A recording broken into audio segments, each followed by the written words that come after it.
Yes. Alrighty, so I'll read the top portion of this. Notice is hereby given that the Parks and Recreation Advisory Board of the City of Alpine, Texas will hold a meeting at 5:30 p.m. on Wednesday, February 8th, 2023 at City Council Chambers located at 803 West Holland Avenue for the purpose of considering the attached agenda. This notice is posted pursuant to the Texas Open Meetings Act. Action items approved at this meeting will go to the City Council for consideration. So I'll call this meeting to order. We do have a quorum for individuals here, 5 with our ex officio, Mr. Sandate. And I guess we would reach out for citizen comments. Gio, are there any citizen comments? No, not today.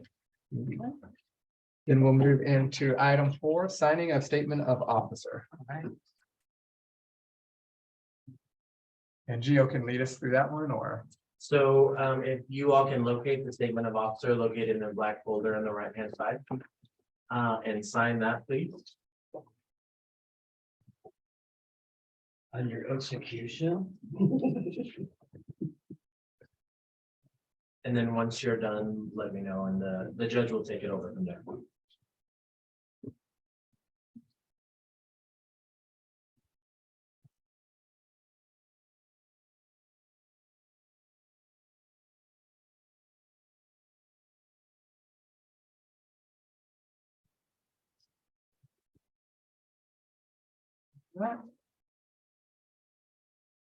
Everybody done? You want us to sign the oath of office yet or Not yet. Okay. I believe we're done. Awesome. Okay, let's get started. If you'll stand and raise up your right hand, please. And repeat, I state your name, do solemnly swear that I will faithfully execute the duties of the Parks and Recreation Board of the state of Texas, and will do the best of my ability to preserve, protect, and defend the Constitution and laws of the United States and of this state, so help me God. Congratulations. Thank you. Thank you. You may now go ahead and sign your oath of office.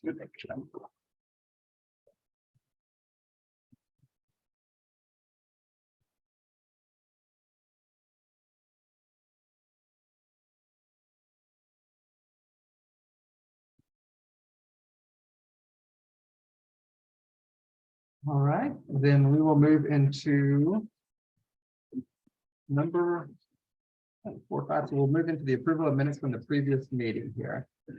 So I'll entertain a motion for the approval of the minutes from the November meeting. I shall move. I second that. Perfect. TK seconds. All in favor? Aye. All right, all in favor.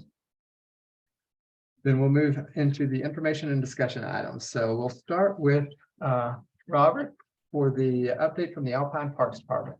And Robert, if you can approach the podium because the audio is hard to hear. I guess just to kind of hear what you guys have done over the last 2 or 3 months. We haven't met since November. I mean, we've just been busy fixing. We have a couple of water leaks and raising some meters, like the water meter that was too low over here. You know, cleaning up, just staying busy. We currently we're working on the manual paint field. We had to replace a piece of one of the dugouts chain link, and just getting that field ready because they're going to use it here in a couple of days. Just keeping up with stuff that needs to be fixed. Perfect. I guess, how long does the baseball season go? Sure. How long does the baseball season go from, you said it's about to start?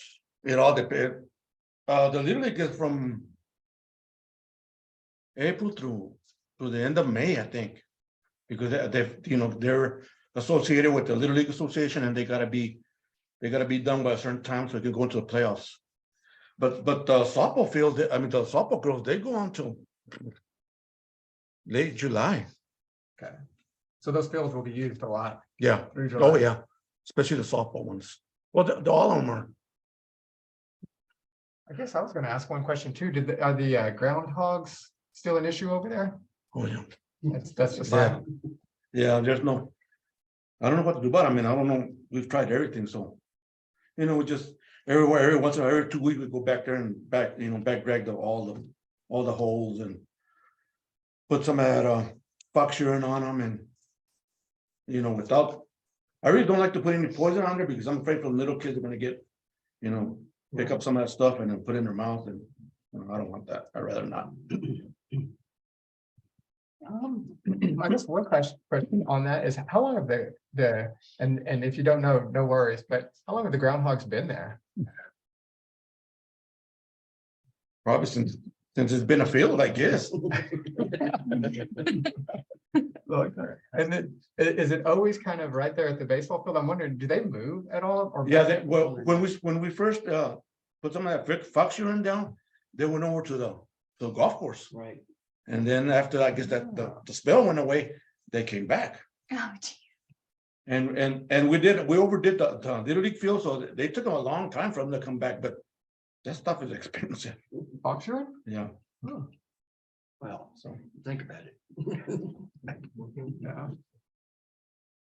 Okay. And I guess any other questions from the board?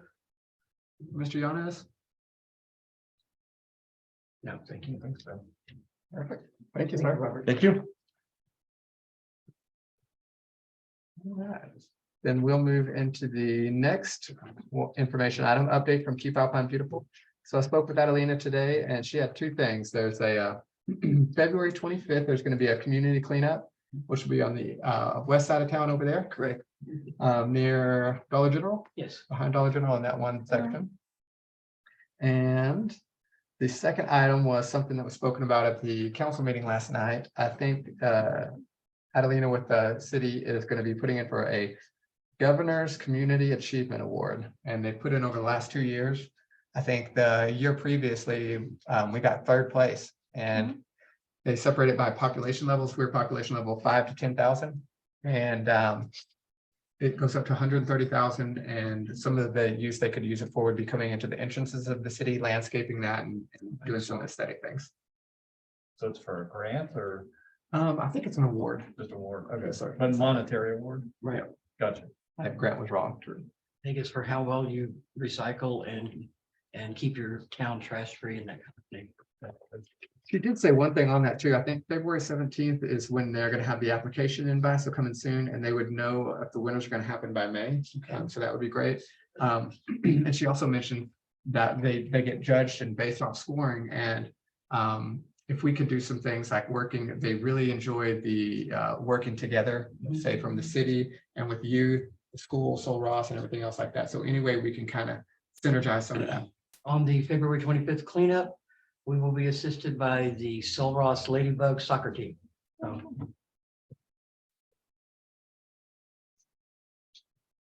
Perfect. And that'll be on social media and stuff. I'm hoping so. That's Adelina's job. Yeah. Purview. I don't want to step on toes. I'm pretty sure she's on She's that one. phenomenal. All right, that is, so that award should be interesting. We'll keep in touch with that one, see how we do. And I guess there's no other questions. We'll move on to item C, the update from Big Bend Parks and Recreation Kids. All right, so I was able to meet with Megan in January, because I know back this fall, we had some questions about if we were moving forward with a splash pad and the approval process of that. So that would have to get approved by city council. And after our discussion, we have decided our organization is actually going to pivot a little, and we're going to put a hold on the splash pad for now. Still keeping it in the back of our minds because I know it's a community want and it was talked about a lot in the master plan, but with Pueblo Nuevo getting started, we were thinking about trying to get like a bigger piece of playground equipment for the park. So we're hoping to either do like a zip line or a freestanding climbing piece at the park, or even just a shade structure. But and I wanted to talk to you guys about this, but we want to have a community meeting, especially like with the people who are living over that way, to see what they mostly would like at the playground. And I'm not sure like where we're at with Pueblo Nuevo, but does the Parks Board want to have a meeting with them? Do you want it just to be BB Parks? that has the meeting over there. Just wanted to bring that to you guys for discussion. About what y'all You think. might ask them to come to a meeting and we can all talk to them together. Okay, Yeah, and we had a meeting over there in the past, I believe, on location over there. Okay. So we could do something like that if you think it would get more people out. I was gonna see, I just got a update on Pueblo Nuevo Park. And it looks like they're gonna be going out for RFPs for concrete work in mid-February. So Okay. RFPs will start pretty quick. Excuse me. Let's see, process takes about 8 weeks, so we're looking at 2 months of RFP. Okay. And I'm unsure on, the final phase will be landscaping, but who knows how long all that will take, you know, I think construction always gets slowed because it's an extensive process. But at least, yeah, so RFPs are gonna be going out in February. Good. For about 2 months. I love that idea, reach out to the community and have something there. yeah, just especially because sure, they're gonna be the ones probably, not that anyone in town can't utilize it, but they're gonna be Right. It's the in their ones neck. utilizing it the most. Yeah, I should have a say about what they would want. The other thing that happened, I was able to speak with Trey from Marfa. Because I know they are also tentatively planning a splash pad project. And their biggest issues, I guess, right now is just like finding the location that they would want it to go in and all of the stuff underground because they don't have a pool or anything that they would hook it up close to. So I guess that's one of their issues. And then they're also having an issue of like who would be maintaining it for them. So things are still in the work there, but nothing has been moving forward, I They guess. don't have a park staff, do they? He made it sound like they did it, which is why they were like, well, if we put in the splash pad, what are we gonna do with it? Well, from there, I don't know if he mentioned or anything, is the community over there pushing for one? Or I wonder if we have that built-in infrastructure, if they'd be interested in working, but pushing it over this way.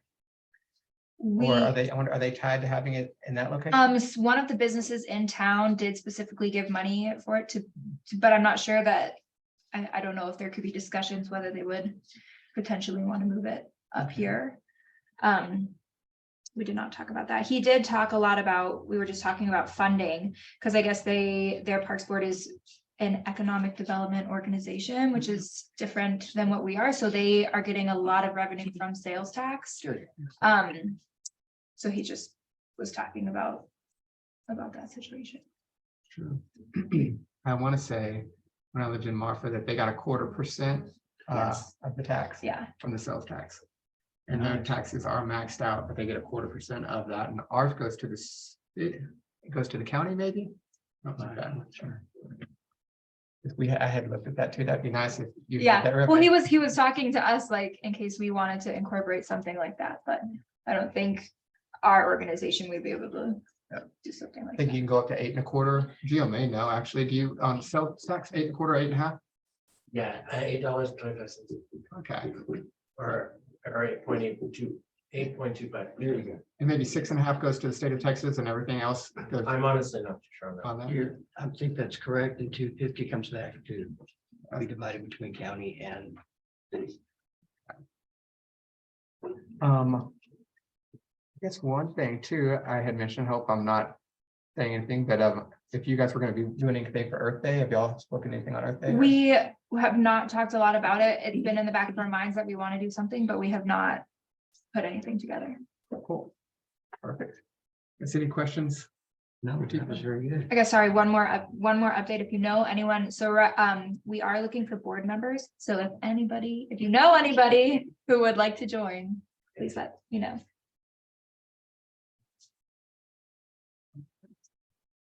And we'll move into item D. Discuss term limits and appointment dates. City Council approved boards, commissions, and committees term limits to begin in October 2022, with current board members serving a partial term until May 2023, when the City Council will newly appoint board and commission members. So this is something that I just wanted to kind of get clarification on our runway here, that the new elections are coming, and I believe Ward 1, 3, and 5 will be getting elected. And in those positions, we have Karen Cantrell in 1, Ben in 3, and vacant seat in 5. So I was going to clarify with Geo, then when those new appointees, when the new council person for 1 and 3 move in, does that mean that they can either retain the current person or choose something separate? That's correct. Yes, and so the council did approve that you all's terms or all board member terms would basically start fresh in May. So that would be the beginning of the 6-year term, like term limit. So if any of y'all wanted to serve that full 6 years, you'd be able to. This current partial term is just being considered like an unexpired term, or it's not going to count towards your term limit. I know that you'd asked about that at one point, and that's why you had it on the agenda, and that's the update. Perfect. Is that across all boards, P and Z and everything? Yes. All right, so I was just wanting to make sure that with heads up, for 1, 3, and 5 positions. Yeah, so the new council members would be able to appoint new members if they so felt like it, but usually typically doesn't happen that way, so. Perfect. I guess any questions or comments on that one? No. Move into E, discussion to let board member Ramos choose which parks objective he would like to work with. So that one, Mr. Ramos is not here today. The ones that we have open are park prioritization and park activities. So I will shoot an email to him and just kind of let him know so he can think about those, which he might be interested in. An ordinance review too, but I don't know who would choose that. A sick individual. I would. No, skip it. Perfect. So we'll move into F here. Updates from board members on past city council objectives. So one ordinance review. I don't really have any updates on that one. Anybody else have comments on that one? I just want to say, I mean, it is definitely a super important one.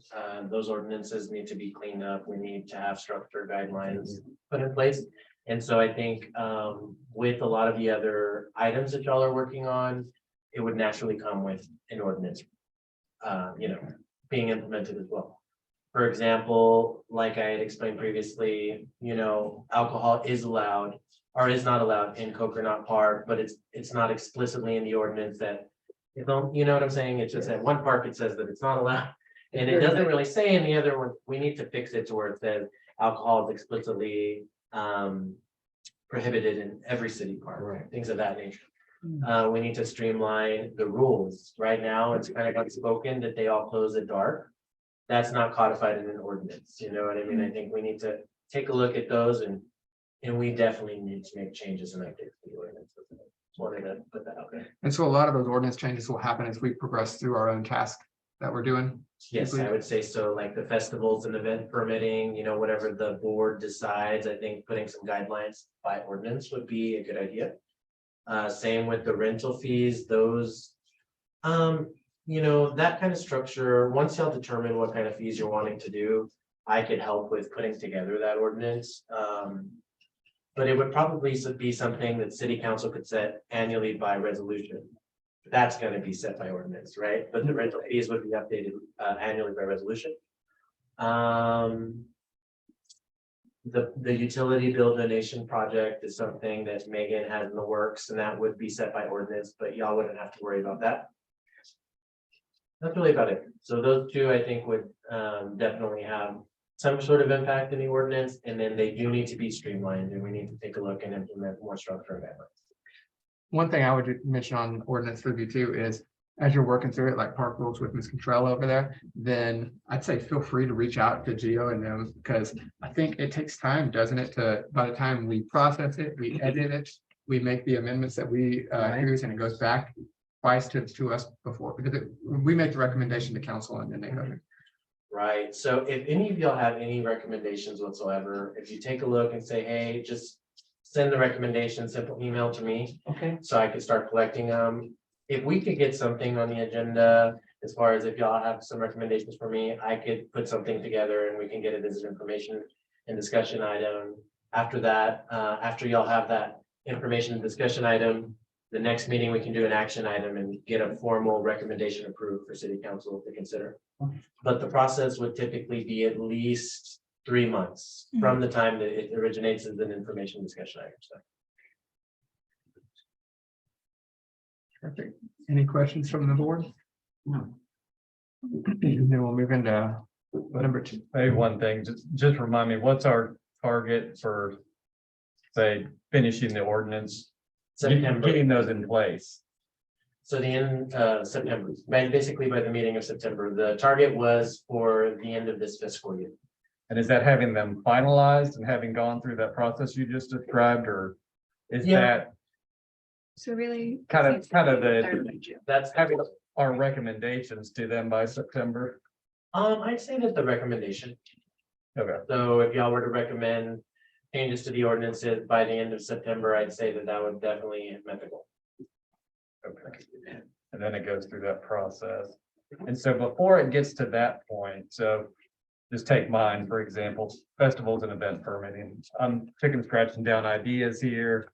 Eventually it'll be something we discuss on the board and stack hands on. Yes, so if you have a collection of ideas and you want to shoot them over in an email, I can put a document together. We can get it on as an information and discussion item. The board can collaborate, and then based on the board's feedback, we could put something more formal again together and go back with an action item for a formal recommendation to approve. Okay. At that point, there'd be a recommendation sent to city council. The board wants to proceed this way with that task. Gotcha. So it's really kind of a mirror of what you just described for city council, but backing it up to us. Yes. Gotcha. Okay. That's why I think a lot of that will occur outside of these meetings. I had mentioned that there's only 7 more meetings before that we have before the fiscal year rolls over. So a lot of the work happens outside of here, but then we can come back together as a team and kind of put it together and amend. All right, then we'll move into number 3, festivals and event permitting with Ben. Yeah, like I said, here's my chicken scratch. But I mean, philosophically, I'm just trying to start by thinking of all the different types of events that occur at the parks, you know, everything from a birthday party that, you know, in my mind, we don't want to complicate that, to a giant 4th of July festival. So you got the whole spectrum, and how do we then decide, you know, this type of event, hey, this is the risk, or this is the resources that we're using, you know, is the fee appropriate, is a liability waiver appropriate, et cetera. So that's kind of my thought process in the early stages, but, you know, I want to really balance compensating or getting compensation for the city when resources are being expended with, hey, these are the parks and let's make them easy to use and not introduce bureaucracy where bureaucracy is not needed. So that's kind of where I am on that. Perfect. But I do need to come by and just kind of, you know, talk to you, talk to Megan one-on-one and. Absolutely, just let us know. And, you know, if the recommendation is to not make a recommendation, that's a recommendation. You know, if you want to make no changes, that certainly is a recommendation that you could prepare. That might be interesting too, to just kind of get that information together off, you know, informally of exactly what Ben's already thinking through. Birthday parties all the way to like 4th of July thing and all that. I don't, because in my head, I couldn't make a list of all the things. Yeah. Might help. Just let me know what y'all need. If you need Yeah. additional information, email me, ask if it's available, and I can get that gathered. Okay. Sounds good. Perfect. Then we'll move into number 4, rental fees. This is one that I was working on. Really, I was hoping to get with Robert and haven't reached out to you yet. But when I talked to Megan a little bit about it, you know, the city isn't trying to make money off of the rental fees and stuff on a lot of this. I think they're trying to recoup the labor cost and just the cost to actually do some of this work. And I have no idea what that cost would be. So I was going to reach out to you and kind of see how many hours of labor does it take to prepare the event? How many hours of labor does it take to break down the event? And then we can actually get some rough numbers and say, well, it costs the city roughly, you know, $150 to even set up and everything out there. And we're charging right now, I'm thinking pavilion 50 or something. So I really have no numbers in my head. I'd like to just kind of maybe sit down with you for an hour and kind of go over some of the events of how much it takes to get the Civic Center ready, which I think Gio does a lot of work on. And from your perspective, the pavilion. So I'll reach out to you on that. Okay. All right, any questions on either of those, or? And we'll move into park prioritization, which may go to Andy, but any questions or comments on that one? Okay. Move into GK's inventory of playground. So I started this, I've done Baines and Medina. I have not done Coconut yet, so I apologize. I'm just like waiting to tackle that one. But I'll have it done by the next meeting, and I'll get something to Gio just typed up of I'm right now doing an inventory and then just, where we're at with what's broken or what would need to be repaired. And then I think one of the things on the list was just like talking about what we may need in the future. So I'm wondering about, what do you guys think if I sent a survey out to the city just to see like what people are thinking about playground equipment, like if they feel like we're lacking some for older kids or middle kids, I'm not sure, but. I mean, I know I worked with Linda Gallego and she would always say that there was no younger playground equipment over at Centennial. So how to get that information? I think that makes sense, a survey or Okay. something. Yeah, it's their parks. Mhm. How do they feel about it? Yeah. Okay, In that survey, yeah, you could even just separate by park, which park do you live by, and like a Google form or something. yeah, Exactly. Kind It's a of good dated, idea. it's kind of dated, but have you looked at the master parks plan? yeah, and that gave me like a good list of like what, like, the inventory, I guess, Okay. was on that. And then I've just been going through like in the park and seeing like what's actually still there, what's broken, what needs to be Gotcha. fixed. Excellent. Then we'll move into number 7. Possible utility bill donation project. So this is one that we've worked together and we got the Odessa, I believe, ordinance, Odessa Parks ordinance down there. And I think she's working with that to kind of provide a template for. And Megan told me she was that the first reading for that addition, I guess, resolution would be, is that a resolution or a? Ordinance, so it would be by ordinance. Okay. Because it was gonna involve money. Perfect. First reading of that ordinance would be March. And just some of the issues that I think as they're trying to translate the version from the Odessa one, which we had spoke about, which was everybody gets to take it out of. Mandatory, right? Yeah, mandatory as opposed to opt out instead of opt in. She's saying that we would move in an opt-in position.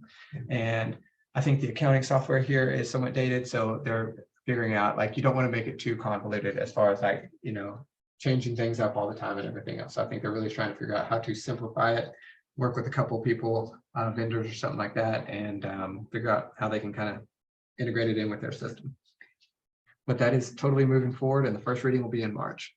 Excellent. And so when you say first reading, are you talking city council or this board? Believe City Council, is that correct, Gio? That is correct, and I did speak with Megan and she advised, for you all's purposes, we would mark this one as completed.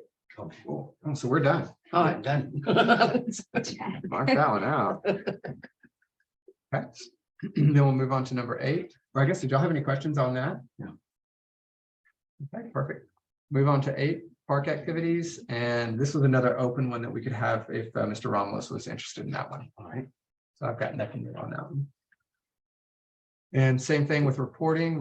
I'll just be doing a report to the council, probably at the next city council meeting, I believe, or the following one of what we've done since November. I'll not reach out to you guys by email. Please. The item G under information, discussion with city staff regarding procedural items, questions, and recent parks and recreation related items. I've got nothing under that. Is there anything you guys would want to bring up, or Gio? All right, then we will move on to action items. So action item A is approve the calendar year 2023 meeting schedule. I'll entertain a motion on that one. Or move. Okay, is there a second? Second. Any discussion? And that is in your packet there. Okay. Still, I guess discussion would be same second Wednesday of every month, Gio? Yes, it's really just solidifying the day it's in. So every member can have a copy of what's going to be planned as far as meetings are concerned. Okay, and no meeting in December, I see. Yes, that's correct, unless y'all want to have a special one. Okay. And that does, just to reiterate, that we have 7 meetings now before the fiscal year rollover. All right. Which page is that on? It's on the back. Close to the arm. Second. From the back page. There it is.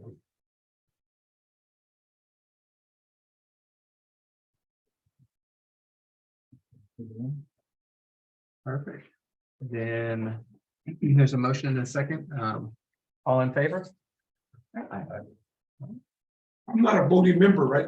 No, That's right, yeah. Perfect, and all approved. Then we'll move on to action item B, appoint the chairman of the Parks and Recreation Board. On that one, I guess. Is anybody interested in that position? Y'all wanna? I think you're doing a good job. Can I nominate you?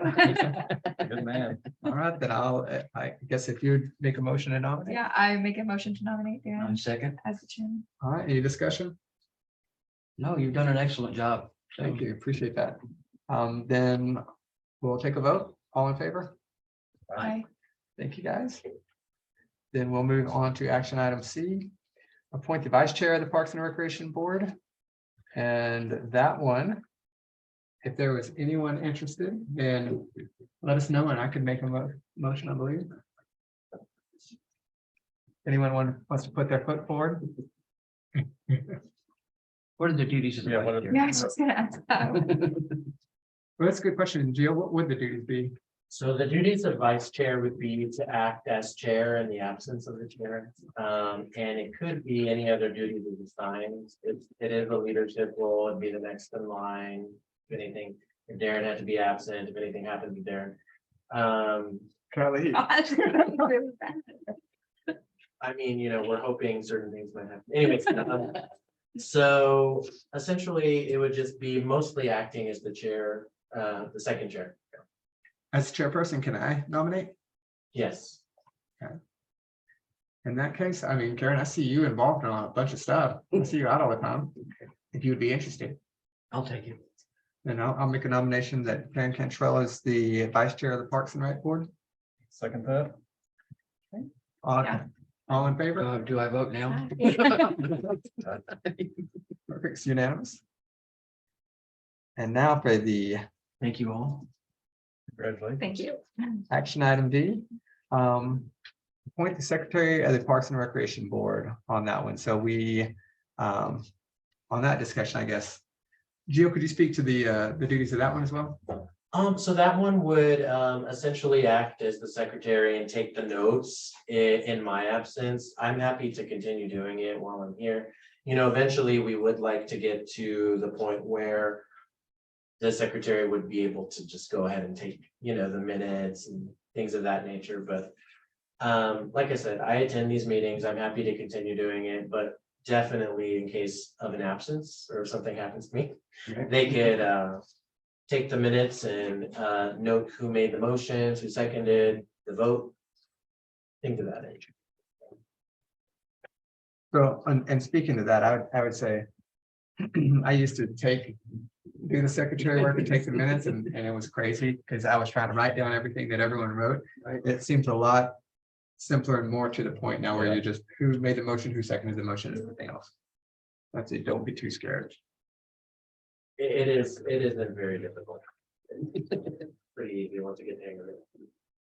Is that pretty much just the minutes? There's no other, That's the main function, yeah, and other duties as assigned with all of these, essentially when the ordinance passed, ordinance 2022-10-03. It kind of gave power to the boards to determine what these positions would be. The council did establish the role of chair, the role of vice chair, and the secretary. But it's up to the board how they want to distribute the workload or what kind of duties they want to see those officers have. But I'd say basic duties would be what I just explained. Well, I don't mind being the secretary. okay, then I would make a nomination that TK is secretary. I'll second that. All right, all in favor? Aye. Perfect. You got out easy, man. I know. Perfect, so then. I guess we'll just go into board member comments if there was any comments, starting with Karen. No, there are no, well, I would like to say that I'll have something ready for next meeting regarding the park rules. With some photos and commentary. And you'll be getting an email. Awesome, sounds good. Dan? Yeah, no comments. As usual, thanks to Robert and the gang for taking good care of our parks. And, I do appreciate council and Gio and Megan, whoever kind of gave us marching orders to I think it's good to have that focus, so I do too. I appreciate that. The one thing I was gonna say, just because it doesn't really fit in anywhere else, is comment out to the public was that I am kind of excited, and I think it was in the meeting last night at the city council, but TxDOT is doing it's this right here, transportation alternative call for projects. And on the low end of the project cost, it's 100,000, but it focuses on biking and walking opportunities within the The city. mobility. Mobility is correct. So, Right, so not like mobility. driving or anything else, like all that kind of stuff. 100,000 was on the low end. And I had spoken, I was like, wow, that sounds like a lot of money. I think you can eat up 100,000 pretty quick. Pretty in- quick. In these things, Sure. but it's an 80-20, so that the city and partners would be covering 20% of that. That could also cover things like safe routes to schools, if the schools like maybe Sol Ross or even Montessori, the Alpine ISD got involved. To have an MOU memorandum of understanding where we were co-working on some of these things. But I just wanted to kind of put that out there and say, I think they entered their preliminary application. It's a two-step application. And if we pass through the first application process, this could be really cool to reach out and get some ideas from. Maybe like some established bike routes and things like that. Yes, so whatever you guys think, I mean, start thinking planning wise Wow. what y'all would be interested in. All right. And I couldn't, maybe Gio could speak to it, but does Megan have an idea kind of what this would gear towards, or the city's kind of doing? It's very I'm preliminary not though. too sure, but she's on Zoom. So she might be able to speak to it. Megan, would you like to speak at all to the transportation alternative call for projects? She might be on the phone or something. Gotcha. I mean, I wonder if that's similar, because I know a year or two ago, maybe longer, Marcy and the crew had applied for a pretty big one that was bike paths and sidewalks. Is it the same thing? Exactly, thanks. So there's already a plan for that. She was right, I was on the phone. He knows you will. The question was, I guess, would you like to speak to anything of like this, transportation alternative application one that we're kind of looking at? Like, what are some of the opportunities that this might open up or anything? From the city's So- perspective, or? What we've learned when we go out for grants, and one of the things that I've been focused on for kind of my tenure as interim and city manager, as a plan, a lot of times we have to put the plan together just to apply for the grant. And with very little in-house resources available to do that, it makes it really hard. So when we applied for the last TxDOT grant, Marcy spent a lot of time. I mean, we're talking hundreds of hours creating a plan to be able to propose it to TxDOT. And then, no, we didn't get the grant. We actually didn't meet all the requirements. But if we have something prepared and we're ready and these grants become available, we're literally just giving it to them. We're giving them the information, and we're not having to find an engineer to do a cost estimate, trying to find, ideas of how much concrete, how thick, how, wide a path has to be. And it's not just like with parks, it's not just with, infrastructures, the city as a whole. Everyone keeps talking about all the billions of dollars coming down the pipeline from the federal government. But if we don't have something to present, it makes it really hard. So with this phase one, the benefit of it is, one, we get our foot in the door. They just added the planning section to be able to apply for it. We apply for someone to actually help us. And when we talk about mobility, and I know Karen, you guys made a few comments about it, it's not just the safe routes to schools, but it's to our parks, it's to our grocery stores. We are a small community. We've had traffic studies coming in and out with TxDOT, but it's also connecting, a bicycle path, a walking path. Is it a trail? Having someone actually look at our whole entire city and how we connect each other, south to the north side, would be really beneficial, because then, TxDOT comes up with, oh, well, we've got this grant specifically for pedestrian pathways. And it's like, oh, here's our plan. This is what we want to do. These are the areas that we're looking at. And we're not scrambling and going back and trying to figure out, okay, what would and wouldn't work. So it actually helps us. And it's like you said, this is just phase one. We put our foot in the door. They may just say, you know what, no, we're not really going to go that direction. Or they can say, you know what, we really like this. We want you to move into phase two, which is where we actually apply for the full-blown grant. And yes, that's a hard conversation back with council and, where's the money going to come from? But we're just excited. There's lots of opportunities with grants. We just have to have a plan or something to present to get them. And that's kind of been the hard thing, especially with infrastructure and parks and stuff like that. So that's what we're excited about. Because as you guys build and you know, we got Pueblo Nuevo going on, and how do we connect people to get to it? Right. I mean, having that mobility, like, hey, you need to put in a walkway, or hey, this would be a great bicycle area. And that's what we're hoping. And speaking to that bicycle thing, that there's a Texas Trails through here, and the state of Texas is trying to build a bike system through from west to east or from east to west through the whole area, and it runs right through us. It goes from Marathon to us, and then there's two different sections, one to Marfa and one to Fort Stockton. But the good news is it all runs through us, and so it would make a lot of sense from TxDOT perspective that we could be a catalyst to this, where, you know, if they were trying to start something out in this area for that through planning or whatever else, like, that's what I get excited about is how could we integrate this, and then the other people build on to that, because we started step one. But No, it's exciting, and it's something to build upon, and that's the best part. We get the plan, we get the excitement, and then we, you know, bring that Parks and Recreation side into it to make Alpine better. Thank you. Wow. And probably, I promise I'm listening, but so I'm just gonna wanted you guys to know about that was something kind of moving That's forward, and nice. interesting. DK, I guess if you had any comments or anything, I don't. then I guess we'll entertain a motion to adjourn. Yep, I I shall motion move. adjourn. Second from Karen, all in favor? Aye. Aye. All right, motion adjourned. Are we supposed to bring this back at the next meeting? Read. Or decide the vote?